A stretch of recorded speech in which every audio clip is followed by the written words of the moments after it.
Shri Gayatri tours and travels Chardham Yatra complete travel plan.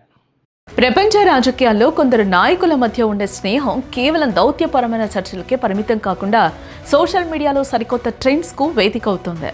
సరిగ్గా ఇలాంటి ఒక ఆసక్తికరమైన ఘటనే భారత ప్రధాని నరేంద్ర మోదీ, ఇటలీ ప్రధానమంత్రి జార్జియా మెలోనీ మధ్య జరిగింది. అంతర్జాతీయ వేదికలపై వీరిద్దరి కలయికను నెటిజన్స్ ఎంతో ఇష్టంగా మెలడీ అని పిలుచుకుంటున్నారు.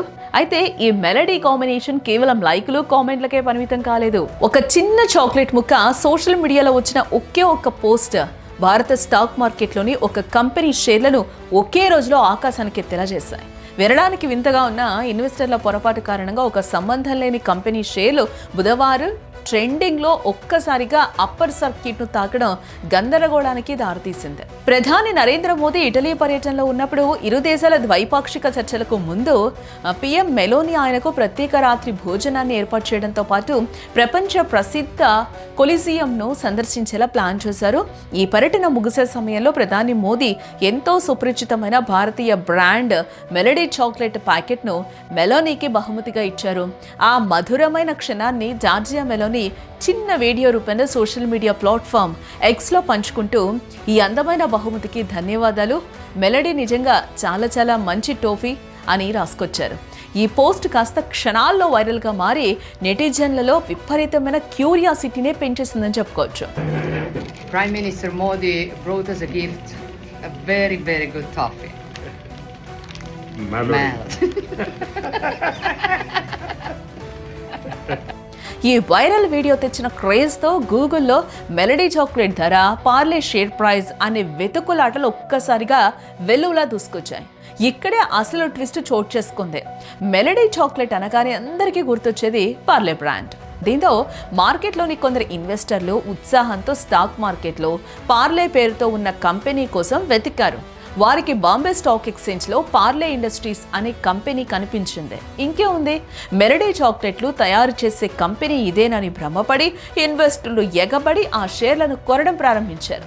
ఫలితంగా ఆ కంపెనీ షేరు విలువ చూస్తుండగానే 5% పెరిగి అప్పర్ సర్క్యూట్నే దాకింది.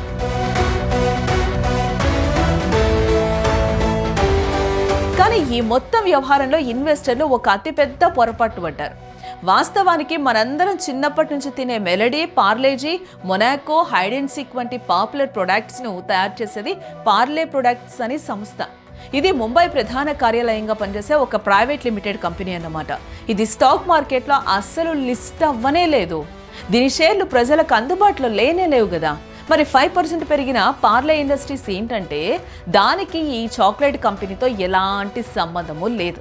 ఇదొక ఇన్ఫ్రాస్ట్రక్చర్, రియల్ ఎస్టేట్ డెవలప్మెంట్తో పాటు పేపర్ రీసైక్లింగ్ వ్యాపారాలు చేసే పూర్తి భిన్నమైన సంస్థ. అంటే 1999, 2000 ఆర్థిక సంవత్సరం వరకు ఇది పార్లే బిస్లరీ లిమిటెడ్ కింద అనుబంధ సంస్థగా ఉన్నప్పటికీ ఇప్పుడు బిస్లరీ లేదా పార్లే గ్రూపులతో దీనికి ఎలాంటి సంబంధాలు లేవు.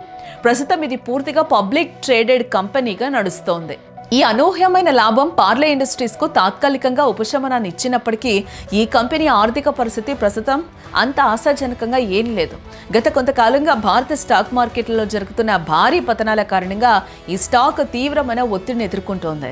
ఈ ఏడాది ప్రారంభం నుంచి ఇప్పటి వరకు చూసుకుంటే ఈ షేరు విలువ 40% పైగా పడిపోయింది. ఇక గతేడాది కాలంలోనైతే ఇన్వెస్టర్లకు ఏకంగా 68% నష్టాన్నే మిగిల్చింది.